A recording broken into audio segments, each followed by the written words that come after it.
Hey, good evening. We're going to give y'all a few minutes to get going, but we're going to do a Facebook Live session. Appreciate y'all tuning in, but again, we'll give folks a few minutes to get on, give you an update about what we've been working on this week and the last few weeks, take some of y'all's questions, talk a little bit about what the horizon looks like, some of the issues we're going to be working on for the next few weeks. But again, most importantly, just take y'all's questions. I want to remind you, at any point, you can go right down below where it says write a comment. You can type in anything that you want, a question, an idea, a frustration, anything that you have, any idea that you want to share, a thought you want to share. You can go right down below where it says write a comment, and happy to go through those. Also remind you, any of you have problems with federal agencies like the Social Security Administration, or having problems with Medicare or Medicaid. You might be having issues with the IRS or Corps of Engineers, any type of federal agency issues that you may be having. Please feel free to reach out to our office. Happy to help. We have offices in Baton Rouge, in the town of Livingston, in Thibodaux, and of course here in Washington, D.C. as well.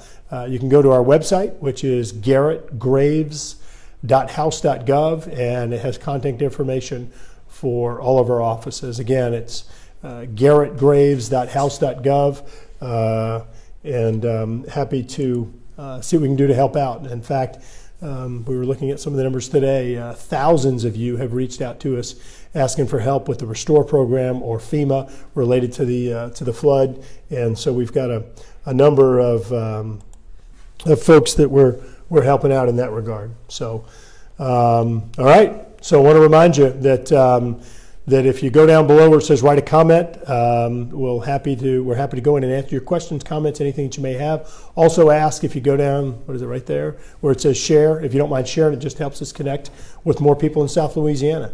So I'd appreciate you hitting share. And at this point, I'll go ahead and start answering questions. Let's see, Matt Morris. Why aren't you mad about kids separated from their parents that broke the law? I'm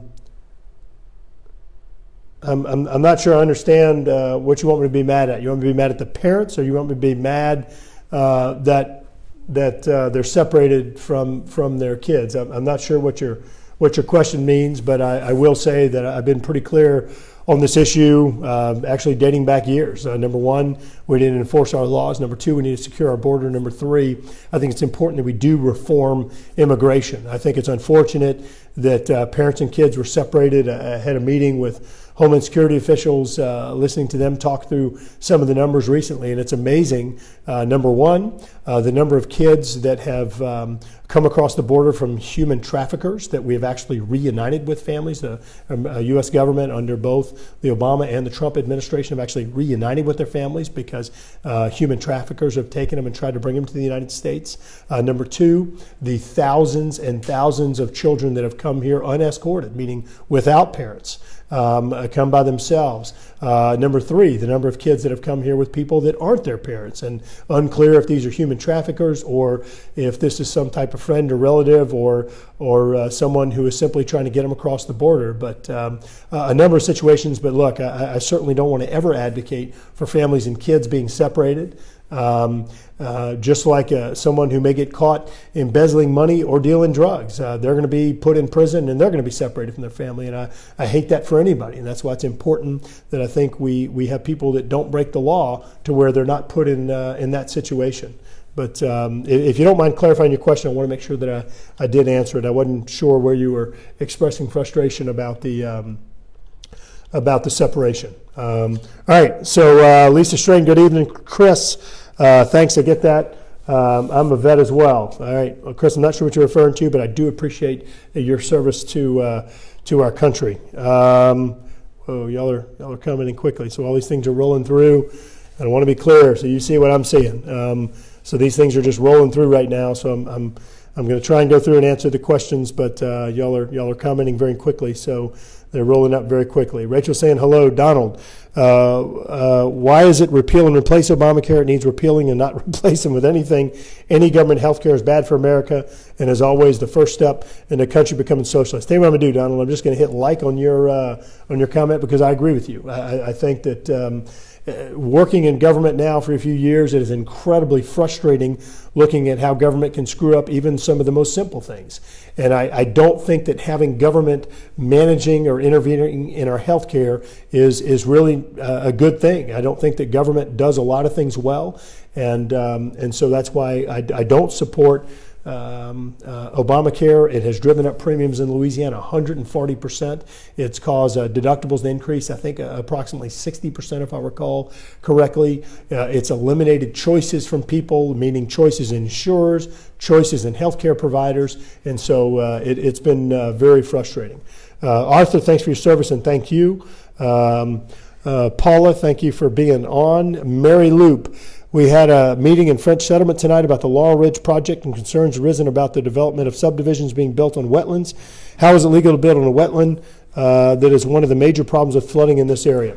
So Mary, number one, anyone who attempts to build on wetlands, they have to get a permit from the Corps of Engineers. They potentially have to get a permit from the state of Louisiana as well. In order to do that, they have to build in an area where the parish or the town or city zoning allows for that construction to happen. So these are largely local decisions that control where things can be built and where they cannot be built.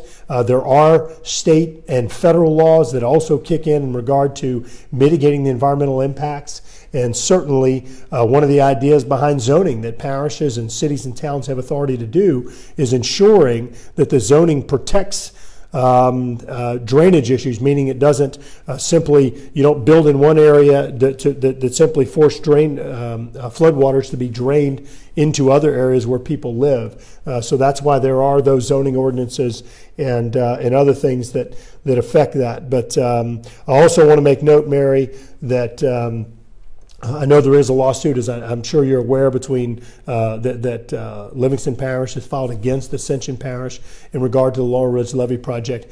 We have been able to provide about $3 billion in federal funds for flood protection work in South Louisiana, in the area where we live, the majority of it in the capital region, where I believe you are, a big chunk of it in the river region as well that we announced last week. So I do think that there is ample money out there right now, the most money we've ever had in the history of the capital region, to address a lot of these problems, to put water where we want it, in the ditches, canals, and bayous, and get it out of places we don't want it, which is our front yards and, of course, in our front doors. So thanks, Mary. Phyllis, did you not read what I said? You're responding to Chris. Yeah, sorry. Let's see. Suzanne, hey Suzanne, how you doing? I hope you're enjoying your new job. It was great to catch up and learn about what you're doing there. Scott, are you considering running for governor? Scott, no, I'm not right now. Rick, keep up the good work. Thank you very much. Sarissa, you're responding to somebody. Jeffrey, thank you for the work on the diversion canal. Any news on Social Security Fairness Act? Jeffrey, on this one, we have continued to have meetings with other members of Congress, updating them on this. Just to be clear, for those of you who are not familiar with this issue, there are two issues related to people that were public servants. You might have been a teacher, a police officer, or other public jobs where you were had a pension with the state or parish or wherever it was where you worked. Whenever you go to retire, your Social Security benefits are actually reduced, or your spouses are potentially reduced. There are two different, I think, problem policies that need to be repealed. One of them is government pension offset, and the other one is windfall elimination. And so we have co-sponsored legislation that would eliminate both of those. I think that it actually adversely affects, or it discriminates against people who chose to be public servants and doing very honorable jobs like teachers, like police officers, firefighters, EMS, and others.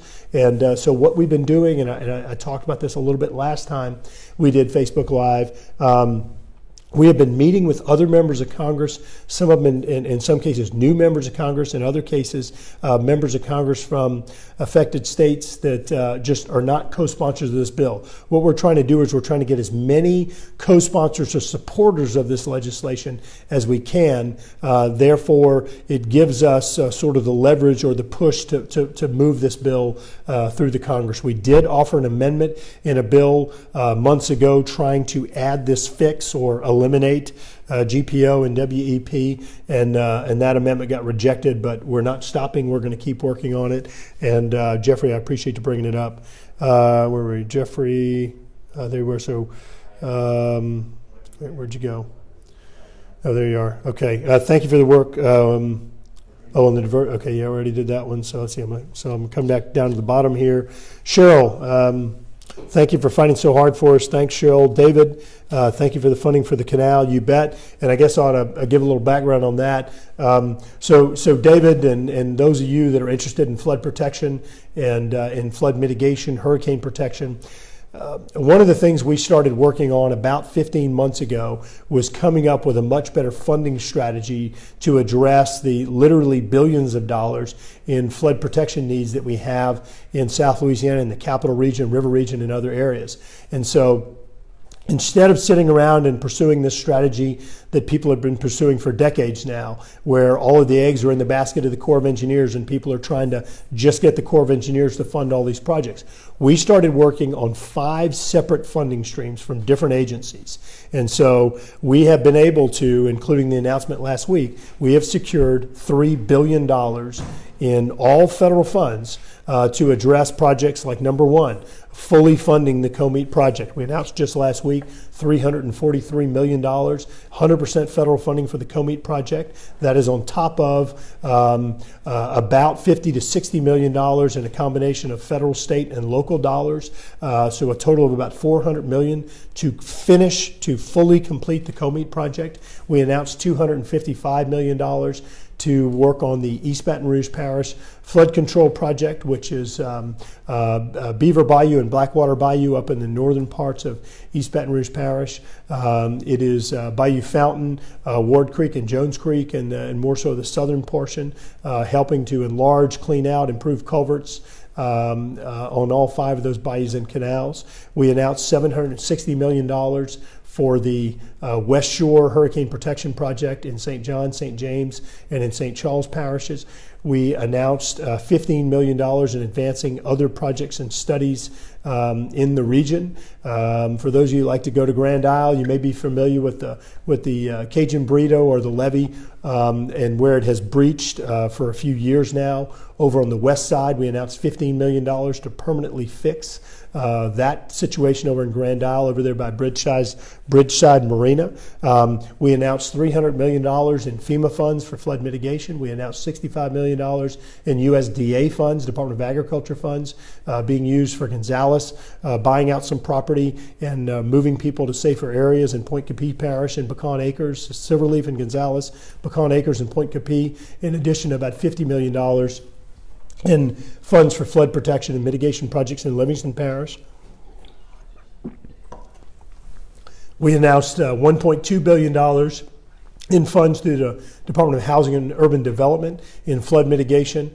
So when you add it all up, it's about 1.4, 1.5 from the Corps of Engineers, 1.2 billion from Housing and Urban Development, 65 million from the Department of Agriculture, 300 million from FEMA, and a few other smaller pots from other agencies. So significant amount of money, and I'll say it again, largest investment in the Capital Region history for flood protection. What this means to you: it means lower flood insurance rates, it means more resilient communities, it means the investment in your home and business is something that's actually going to be protected now. It means when rain falls in some areas that where streets flood, we're actually going to get better evacuation of water. I'll say it again, most importantly, protecting our homes, our businesses, our families, our investments, and lowering those flood insurance rates. So David, sorry for the long rant, but I did want to reiterate that big victory because we've been working on it for 15 months now and really excited about that announcement last week and the previous announcements we made over the previous several weeks, and how it totals about $3 billion in new federal funding. One last thing on this, and it's something really to celebrate. You know, the Comite Project has been around for 32 years, and people said it was never going to happen. West Shore Project's been around for 44 years, and people said it was never going to happen. Washington Street Exit's been around for over 4 decades, and once again, people said it was never going to get fixed. All 3 of those are done. All 3 fully funded and going to be taken care of. So we're continuing to work on a lot of other priorities in the region. But David, thanks again for asking about the question. Jeff, thanks for your dedicated service. I appreciate that. Thank you. April, thanks for joining. I hope you're doing well, and I'm sorry that we missed you last time we were over at the chamber over there. James, as for flooding, can we take down the wall/dam in the middle of I-12? My home was in the reservoir side of it. How's the lawsuit going with that? James, I don't know the current status of the lawsuit, but I can tell you that we passed a bill, H.R. 8. We passed that in April. We also passed a similar version of it back in December. What that does is it requires the Federal Highway Administration and FEMA, the Federal Emergency Management Administration, to get together to develop standards for how that interstate drainage should occur. Obviously, the situation right now where you have a dam, as you indicated, or a wall, a barrier, is inappropriate. It did exacerbate flooding on the north side of I-12, and it is incredibly frustrating to watch that same design being used as the interstate is being improved further over to the east toward the eastern side of Livingston Parish and beyond. So really frustrating that they're using the same design that exacerbated flooding in Livingston Parish and along there, the O'Neill, Jones Creek area. Beverly, when will Louisiana start drug testing before issuing welfare? Beverly, I don't know that the state is actually going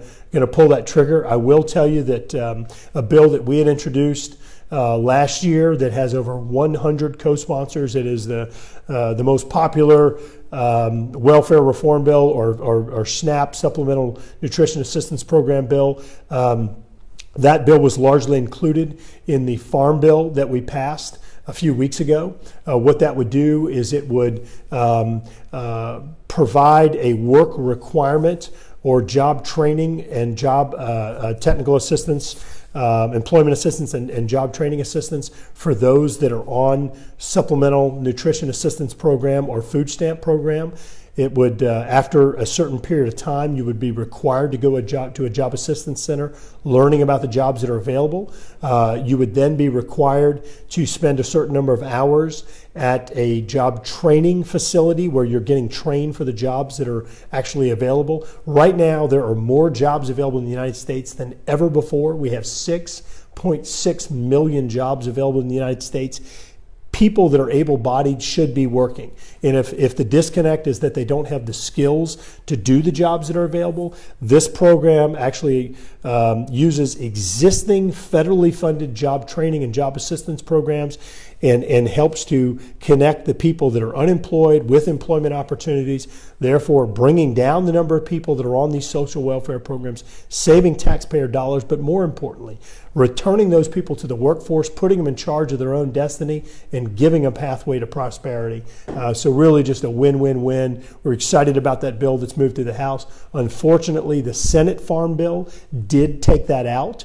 I think it was the wrong policy move, but we are going to have an opportunity in a House-Senate conference committee to try and negotiate with the Senate to retain that House position or those House reforms that really worked out well in some of the pilot programs where different states used the work and job training requirements. So Beverly, thank you. Sal, any news on Central State Pension? Sal, I don't have anything on that, but I can post some information up here once we dig in on it a little bit and get more information. Norman, you're a class act. You know what? That's very kind. I appreciate it, and I appreciate y'all being on tonight. Amanda, thank you for caring more about issues than politics. Amanda, thank you. I appreciate the kind words. Let's see. All right, so I'm going to go back down because I'm up at the top. I'm not skipping anybody. I've come all the way up to the top, so I'm going to roll back down to the bottom here. Jenny, please run for governor. Thank you, Jenny. That's nice. Maria, my husband is a 20-year Air Force veteran, and thanks you for all your continued work that you do constantly. And Maria, VA Mission Act that we passed, I guess about a month ago. Really excited about some of the improvements, permanent improvements, VA Choice, providing expanded and improved services to those that served our nation. I'm also excited about the fact that, 1,200 VA employees were fired. And I'll tell you why I'm excited about that. I don't mean to sound callous. When you look back to what happened at the VA hospital in Arizona when this whole thing blew up years ago, you had veterans that had all sorts of really urgent medical needs. And literally their requests for appointments were being thrown away. And to not have not a single VA employee held accountable for that is ridiculous. That is absolutely unacceptable. Veterans like your husband that put their life on the line, you as a dependent sacrificed much to have your spouse away from home, and of course potentially putting their life on the line, which would create a huge void in your life and your family's life. To not treat those people with the dignity and respect that they deserve, to not fulfill the commitments that we made to our veterans is an injustice. And I actually celebrate the fact that 1,200 VA employees were fired and held accountable for failing to do their jobs. I believe it was 300 others were disciplined, demoted, suspended, and others were given different types of punishments. And so I do appreciate, again, the sacrifice that your husband and the sacrifice that you've made to our country, and we are working to fulfill the promises that our nation's made to our veterans. So I appreciate y'all being on. I want to say again, we're doing a Facebook Live, so I'm live right now. See if you're there. This is happening live. You can go down right below. You can post a question, a comment. You can share any thoughts that you may have, and I'm running through answering those questions right now. So if you are in Louisiana, it's approximately 10:30 p.m. on Thursday evening. And so we're live right now. You can post questions now. We'll go through and answer those. I want to ask, if you don't mind, if you could hit share. That just connects us with other folks that live in South Louisiana and helps us to do a better job representing the people that we're here to represent. So with that, I'm going to run back through the questions. So Debbie, thank you for taking the time to speak with our Mayor, Junior Shelton, with all the central drainage needs and planned projects, including recent funding for all our parishes' needs. You bet. I've actually had a number of discussions, meetings, and phone calls with Mayor Shelton in Central. We worked with him to help make sure that of the $300 million in FEMA funds that I mentioned earlier, approximately $12 million of those are going to the city of Central. We also worked with him, obviously, to make sure that the Comite project is going to provide substantial flood relief to the city of Central, the residents there, and help to reduce your flood insurance rates. And we're working on providing additional financial assistance through that $1.2 billion that I mentioned earlier to further protect y'all's homes, your businesses, and your investments and families in Central. So Mayor Shelton's been a great partner on this. Barrett, thanks for all the hard work here. No let up in D.C. See you on the lakes. Barrett, thank you, and look forward to seeing you. Let's see. Maria, God bless you. And Maria, thank you. Greatest gift that any of y'all can give, and I think really just the greatest generosity and kindness is when y'all say that you're praying for us, and I can't tell you how much I appreciate that. This job is bigger than any one person, and I do appreciate the prayers. We need them, so thank you very much for that. Fritz, good to see you on. My fish was bigger than yours last time we went fishing. Braden, any luck getting through the red tape on keeping the 2016 flood SBA loan recipients from getting a Restore grant? I don't care to get the money personally. You can go straight to the SBA to help lower the debt. Anything would help. And Braden, yeah, thanks for bringing that issue up. I was actually talking with former State Senator Jody Amity about that today. That's a really big issue. It's an important issue. Just once again, one of those senseless federal policies out there. For those of you that aren't affected by this, if you received or applied potentially even for an SBA loan after the August 2016 flood or the flood in North Louisiana, and then later on applied for a grant through the Restore program, you were likely deemed ineligible because people that I don't understand their thinking are trying to say that a loan is duplicative of a grant. Obviously, I'm going to guess that none of y'all believe that. Because you have to pay a loan back. A grant is a grant, and you don't have to pay it back. So we did introduce a bill with fellow Louisiana Congressman Cedric Richmond. We worked on bipartisan co-sponsors from Texas, Florida, Puerto Rico, Virgin Islands, and other areas. We passed that bill through the House of Representatives with strong bipartisan support in December.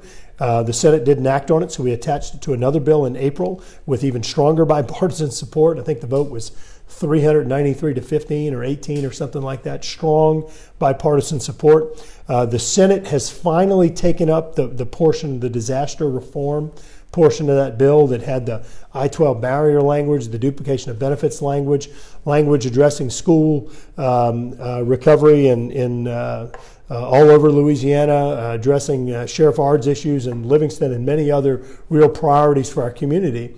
But on the duplication of benefits issue, the Senate did two things. Number one, their fix only applies to 2017 disasters and subsequent, so it doesn't apply to 2016 like ours does. Number two, they actually did an amendment in committee that took out the explicit language in our bill that said a loan is not duplicative of a grant. Obviously, we don't support either one of those changes, and we are going back and fighting to fix those. In fact, there's a piece of paper on my desk right there that we received on some people trying to, right here, trying to justify their explanation as to why our bill was flawed. And I got to tell you, it is fascinating to me that people can think that they need to be employed in the federal government that have such a lack of understanding, a flawed understanding of policy, as the people who tried to write this justification did. My blood pressure was boiling earlier today when I was reading this, because you have people making decisions on affecting policy, changing policy, that have absolutely no idea what they're talking about. And it is incredible to me just how audacious people can be to boldly proceed with complete misinformation. And so we're working to fix that. I'll say it is good news that the Senate has done something, even if they totally screw up or gut the provision. At least we can go into a House-Senate negotiation where we can help to explain to them about this injustice and I think convince them to do the right thing here. So Braden, that's the update. We're waiting on, so it did pass out of the Senate committee, albeit a bit flawed. We're working with our senators and others. In fact, I had a meeting with Senator Cornyn from Texas yesterday and brought this issue up, and so we're trying to get this fixed. Susan, if I were denied through Restore, do we need to appeal in case duplication is done away with? So Susan, I don't want to provide legal advice. Here's what I would do. I think I probably would appeal. I'm going to, excuse me. I probably would appeal.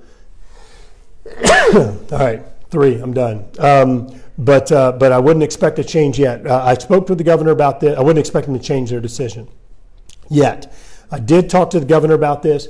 Anyone who thinks they're going to be rejected by Restore because they applied for or received an SBA loan, I would urge you to apply for Restore anyway.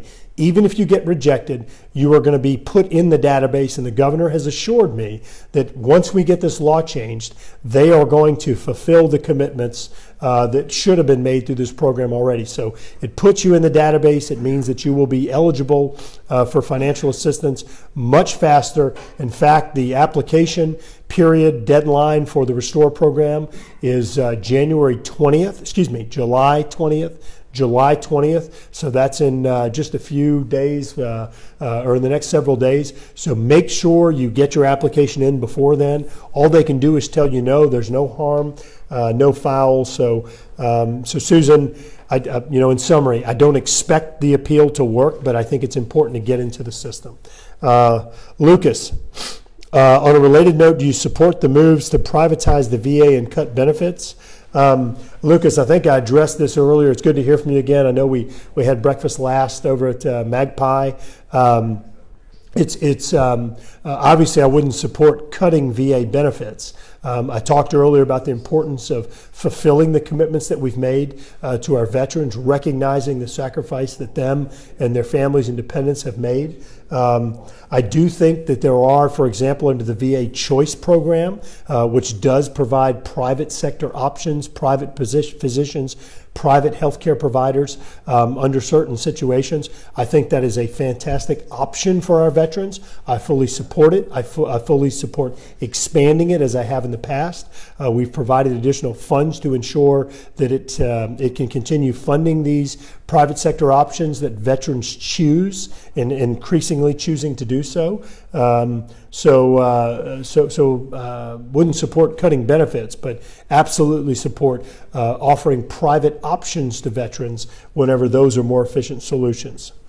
Dwayne, big win on EFH. Yeah, so EFH, Dwayne, thanks, and I hope you're doing well, and I hope the Levee District's doing well. Thanks to you and Dustin. See you next week on another NFIP push. So EFH, that's Essential Fish Habitat. We did have a big win in a bill this week called the Magnuson-Stevens Fisheries Authorization Act. It's an act from 1974, I think, that governs how we manage fisheries across the United States and even has international implications. We included a provision in there related to coastal restoration and mitigation type things. It's really fascinating. So what happened is that, as you all know, the coast of Louisiana is eroding. And so when the coast erodes, it becomes open water. Well, National Marine Fisheries Service, part of NOAA, part of the Department of Commerce, came in and said, well, if you come in and restore that, you are taking away fish habitat. So you have to mitigate for taking away fish habitat. And that's kind of a head scratcher because this was land. And so my argument back was, I said, well, look, that's fine.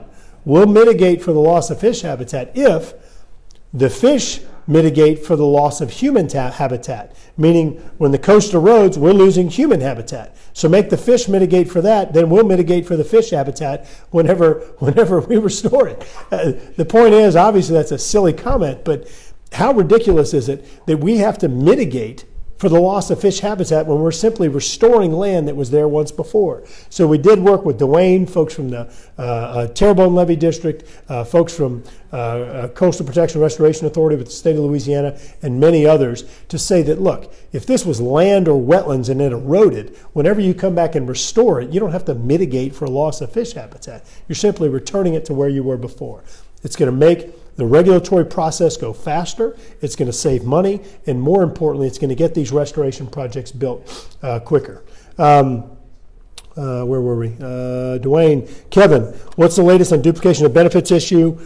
Kevin, I addressed this a few minutes ago, but just very quickly, we passed it to the House, the bill, bipartisan bill we introduced in December. We passed it again in April, and the Senate committee, I'm trying to remember, that was last month in June. The relevant Senate committee did move that portion of the bill forward. They did not take all of our provisions. They made 2 changes to duplication of benefits. They made it apply only for 2017 disasters and perspective from there, which means our 2016 disaster under the Senate bill would not be fixed. Our problem would not be fixed. It also took out a provision that we had in the bill that explicitly said a loan is not duplicative of a grant. So they made 2, in my opinion, errors or flaws. We are working to fix those. We're working with our senators and others to make sure that gets fixed, but we're waiting on the Senate to act. The House has done this twice already.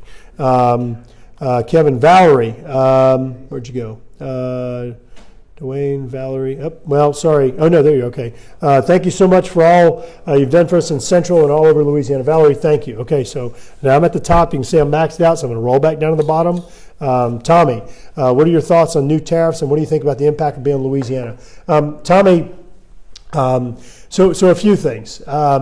This is a very I guess intense or a very serious negotiation. Tommy, on the one hand, there are absolutely unfair trade practices and barriers that foreign countries put up that prevent access for small businesses in the United States, for companies located here to be able to have access to markets in other countries, to be able to sell things in other countries. At the same time, the United States does not have those same barriers in place in most cases, in virtually all cases. And so here we are giving these other countries an advantage whereby effectively U.S. companies cannot on a level playing field, sell products in these other countries, yet their companies, foreign companies, can sell things at a competitive price here. How is that fair? What if we LSU was out there playing a football game and they said, "Yep, you bet LSU, you're going to go out there and you're going to go play Auburn today, except that we're going to make you tie both of your legs again. You're going to have to hop down the field while Auburn's going to get to run." I mean, it's not fair. And so I do respect the president's efforts to step in and say that, look, to these other countries, we're no longer going to accept these unfair trade practices. You're going to have to remove these barriers and ensure that we can have fair trade with these other countries. For example, you might have heard the president talk about the dairy barriers that Canada has, meaning preventing American dairy products from being sold in Canada because they have outrageous tariffs. Cars trying to go into China, and other trade barriers from around the world. The steel subsidies and dumping that the Chinese government and aluminum has been doing to the United States. I think that they're doing it for defense and economic purposes, undermining our industry and employees in the United States. So look, I commend the president for stepping up and saying, you know what? We're not going to allow you to do this anymore. We're not going to have the largest economy in the world, and we're not going to allow you to sit there and treat us unfairly only to the advantage of your businesses in other countries, foreign businesses over those at home. Now, I want to say it again. This is a very serious negotiation. If the White House doesn't play their cards right, you could jeopardize U.S. industries, U.S. economy, U.S. businesses, and many small businesses here. I did meet with the president, talked to him about this. I had a meeting with Secretary Wilbur Ross, Secretary of Commerce, maybe a month ago, talking about this as well. We have raised our concerns and sensitivities about the impact on businesses and economy, making sure that there's a game plan, that there's this is thought through, that there's a strategy here.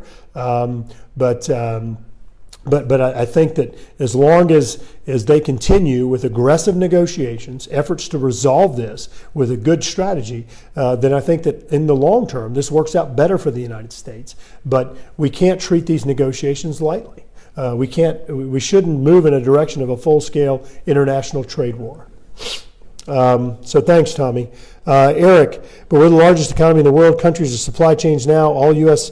Auto companies sell cars in China. U.S. companies are global companies. And so, Eric, I guess what you're saying is that it in some cases is difficult to distinguish between U.S. companies and foreign companies because they have a presence all over the world. But keep in mind, other Chinese companies and others are kind of in the same boat. And so that's why I say again, this isn't this is a very serious negotiation. You have the potential to have adverse impacts on U.S. economy. These things need to be thought through. We need to make sure that we're not acting on just whims. That these are very principled decisions that are happening. Jordan, I'm currently a college student. I'm concerned about large companies operating online without any concern about privacy. What do you think makes sense when it comes to net neutrality and online privacy? Jordan, I've actually talked about this a good bit. Number one, on online privacy, I am a big privacy advocate. I do not think that companies, whether it is internet service providers or edge providers or what have you, should be able to collect your information without your explicit approval or opting in. I don't think that they should be able to collect that data and sell it to other people. I think that is private, confidential information. I actually voted against an effort to repeal some privacy protections. While those privacy protections, I believe, were somewhat flawed or incomplete, I did send a letter to the White House on that. I was one of a handful of Republicans that voted against an effort to repeal some privacy protections that were put in place. But as I've mentioned in videos and in interviews in the last few months, we are actually working on legislation that is sitting on my desk right now that would provide a kind of universal privacy protections, a simple single standard for privacy protections, as well as a single standard for net neutrality. Again, I've been talking about this for several months now. Very complex issue. We're making sure that we're actually making improvements in our bill and aren't complicating the problem. But we are working on those things and working on legislation to address that. So where were we? Okay, Glenn. Can we get a bill to forgive SBA disaster loans? We lost everything. We lost everything and took the loan. Don't on health issues. We defaulted. I'm not sure what that last sentence means, but I certainly understand the SBA issue, and I gave an update on this a couple times already. Bottom line is that we are working on making you eligible for a grant. Despite the fact that you took the loan, you could get the grant money, pay off your loan, or whatever solution's appropriate. Derek, appreciate you being on. I'm looking forward to seeing you at DU, and I think I still owe you a text message. I'm sorry about that. I need to circle back up with our scheduler, but again, looking forward to seeing you at Ducks Unlimited.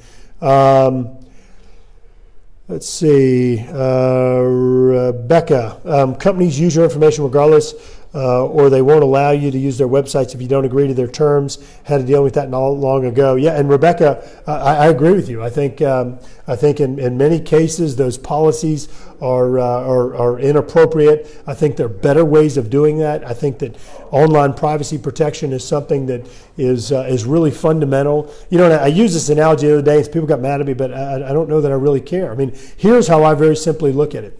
I feel like in some situations, the way that your data is treated is similar to a situation where you call a plumber to come over to your house and work on a plumbing issue. So they're in your kitchen working on your plumbing in the kitchen sink. You go walk to the back of the house and come back 15 minutes later. Next thing you know, they're digging in your file cabinet. They have no business in your file cabinet if they're there to be a plumber. And I think that is an invasion in your privacy, and I think that is similar to what happens in some online situations, and I think it's inappropriate. And so I'm a strong believer in privacy protections, and you deciding what happens with your privacy information, what happens with your data, and I think it's incredibly frustrating that that you have companies that you are paying to provide a service to you, and they're further collecting information on you and making money off your private information. I think it's inappropriate. So, Delia, thanks for being on. I hope you and Jeff are doing well. Catherine, you just want to let me know that you're there, and I appreciate you being on, Catherine. Eileen, how do you feel about European contributions to NATO, and what do you think our reaction should be? Eileen, I think it's fantastic what the president has said in regard to the percentage of funds that our NATO allies should be contributing. I think that the United States has been the piggy bank for many multinational organizations, in some cases the UN organizations, in some cases NATO. And I think it's fantastic that the president's there. I think he has been very candid about his frustrations and the role that these other NATO allies need to be playing in our mutual interest and our mutual defense. I thought that the president calling out Germany specifically and saying, wait a minute, so you're saying that you want to be part of this alliance, you want to be part of NATO to help protect us from Russia aggression and other things, and at the same time you're building a pipeline to buy Russian energy? How much sense does that make? You're shooting yourself in the foot, or in this case, shooting our organization, NATO, in the foot. So I do think that the president should be aggressive. I thought that his comments are him pushing these other nations to increase their contributions and their role and our mutual interest in defense for the NATO organization is appropriate. Cora, thank you for being on. Sam, I hope you got my text message. We are praying for y'all constantly. Love you very much, and I know y'all are going through some incredible times, but I want you to know we love you. We are praying for you and for Sean, and I just, God bless y'all. You are awesome, and just we're praying for y'all, and stay strong. You are awesome.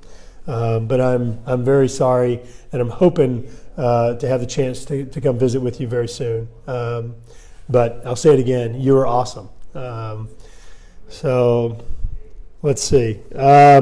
Eileen, you're saying you totally agree. Thank you. Lisa, glad to have you as our congressman. Thank you, Lisa, and I appreciate the opportunity to represent you. And more importantly, Lisa, I appreciate you being on and participating in your whole legislative process. That's the way our government is supposed to work. Cora, spot on NATO. It's about time we get the other countries to make proper contributions. It shouldn't be all on our shoulders. It's been too long that we've held, or I guess lifted other countries up. Let's see. Glenn, thanks. Restore Louisiana cannot help me as a renter. Wait, where'd you go? Help me as Glenn. Glenn, I tell you what, I just like to learn a little bit more about what your situation is. If you don't mind, give our office a call. Let us look into it and just see if there are other options that are available for you. If you give us a call, it's 225-442-1731. Again, 225-442-1731. Give us a call, and love to learn a little bit more about your situation. Let's see. Braden, thanks for the update, Congressman. Hope to see you at Lewis Family Reunion on July 28th in Satsuma. Keep up the great work. Yeah, I've actually I've run into Mr. Gary a few times lately, and he's a good man. But I think it's likely that we will see y'all over there. Let's see, Eileen, Allison, what do you? I'm sorry, you're doing a great job. Please become governor of Louisiana. I'd vote for you twice. Thanks, Allison. I appreciate the support. Samantha, met you in person before you got elected, and just want to say thank you for keeping your word. On the one question I had about vets, seeing as I have two in my family. Well, Samantha, again, I know that a commitment to military service, a commitment to serve our country is not just a commitment for an individual, it's a commitment for a family. And so I want to thank you for your role in that sacrifice. Let's see, we addressed Rebecca, Glenn, we talked Jordan, we talked Eric, Charlotte, is there a reason why a low-income person can't get help because they weren't living in a house?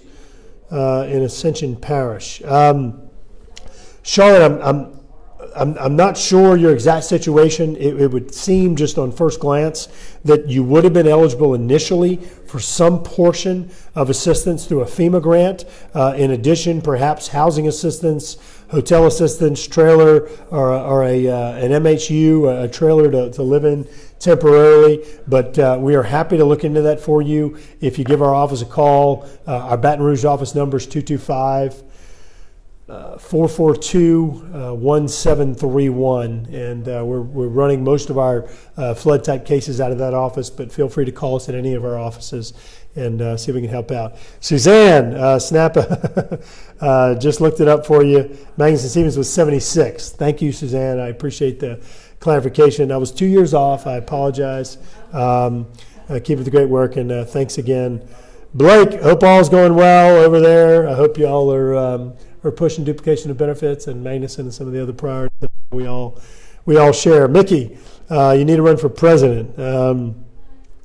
Yeah, no thanks.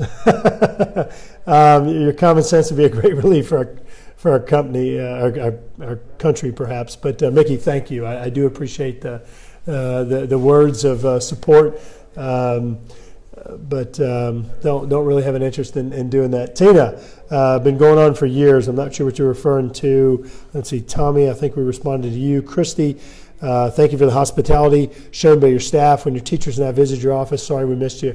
Christy, I'm sorry as well, but I will say we do have a great team of people working in our Louisiana offices and our DC office. We really do. A a really good team of folks, and very proud to say that every single one of them are Louisiana folks, with one exception. But the one exception, she can pronounce Atchafalaya, Fouchon, Tchoupitoulas.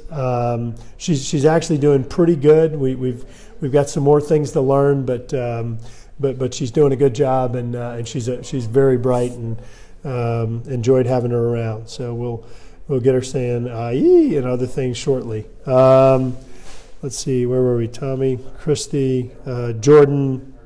I responded to you.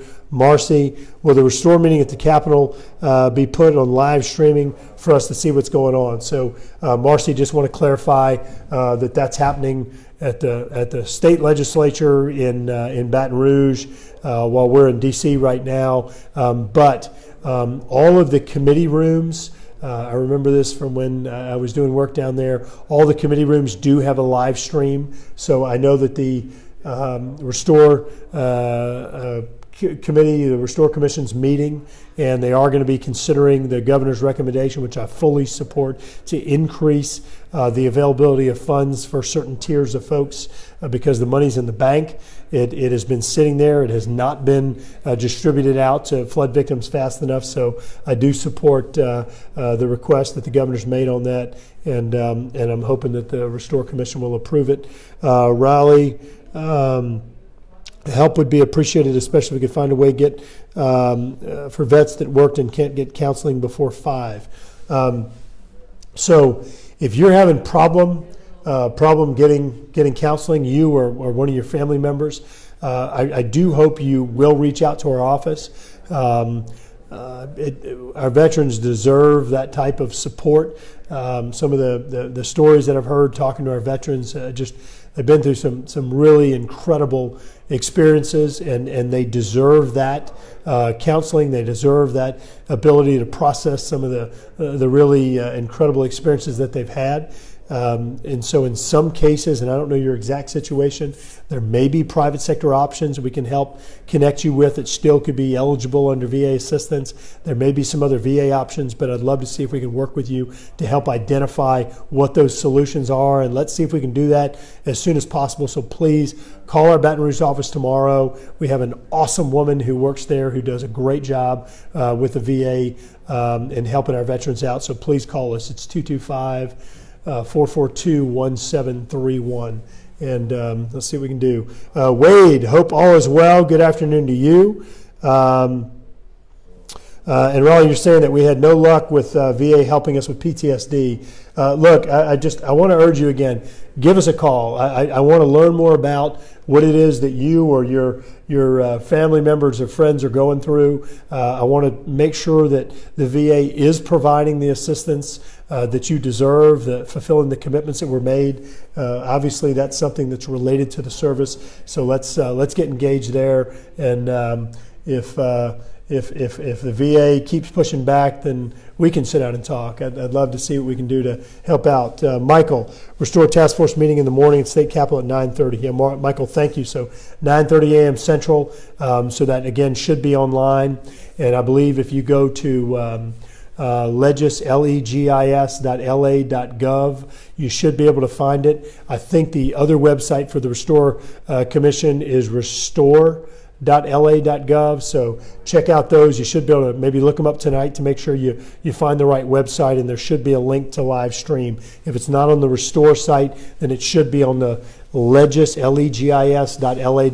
You should be able to find it on there if you go through their site. So Taylor, yeehaw. All right. Glenn, let's see, I think Glenn, I went through that issue, which is the forgiveness of the SBA loans. So, but as I mentioned earlier, Glenn, give us a call. Love to see what we can figure out there. All right, so I'm at the top. It's all the way at the top. It's full, so I'm going to spin back down to the bottom.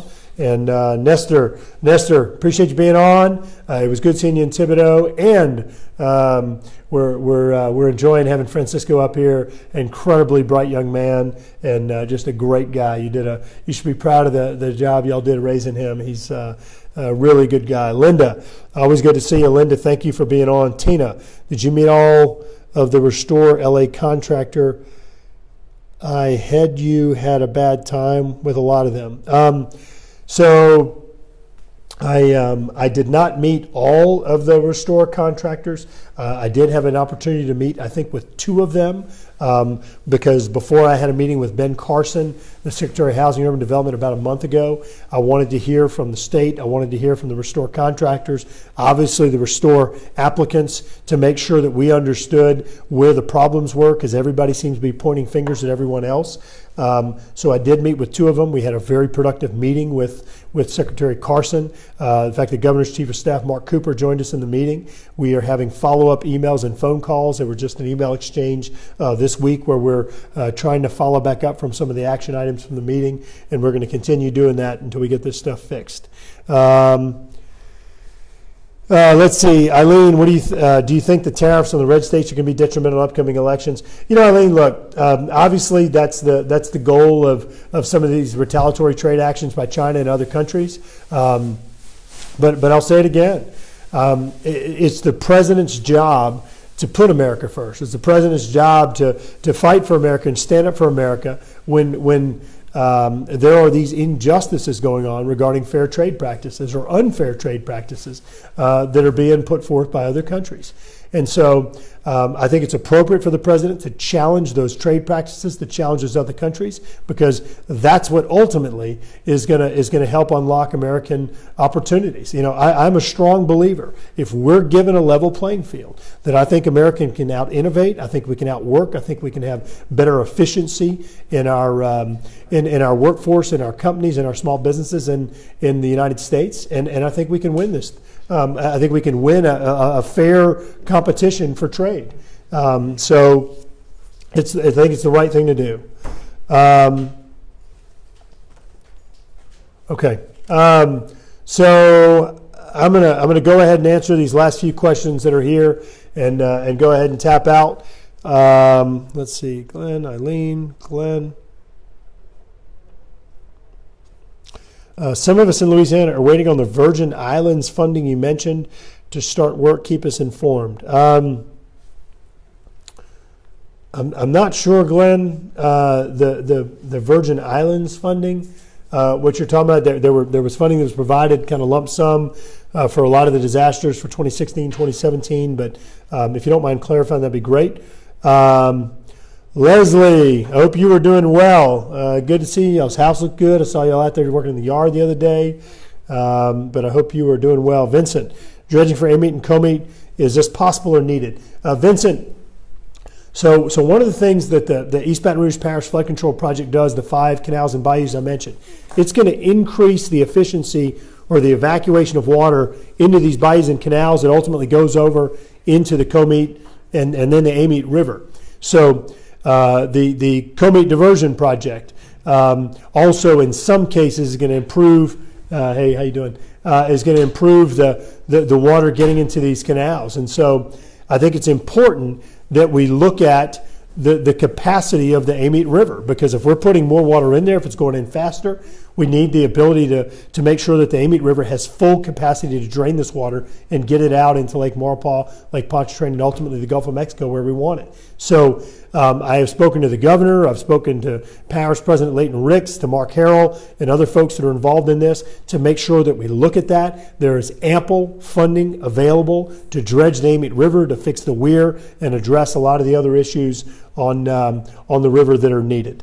Frida, a recent USA Today poll, a story on how recycling of shipping boxes is falling behind. Everyone needs to reduce and reuse. Is there anything on a legislative level that's underway to improve recycling? I can't think of anything right off, but I certainly will take a look. There have been about 6,500 bills that have been introduced in the House of Representatives this Congress, and I bet you that there is a bill on recycling, but I will take a gander.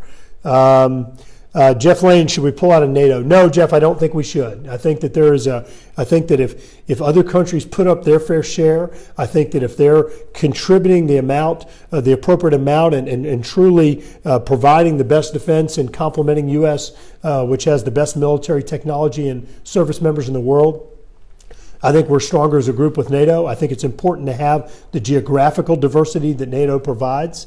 But I will say, if those other NATO allies do not put up their fair share, I think that is something that we need to be prepared to take a fresh look at. Is Washington the can of worms that has been reported? No, it's worse.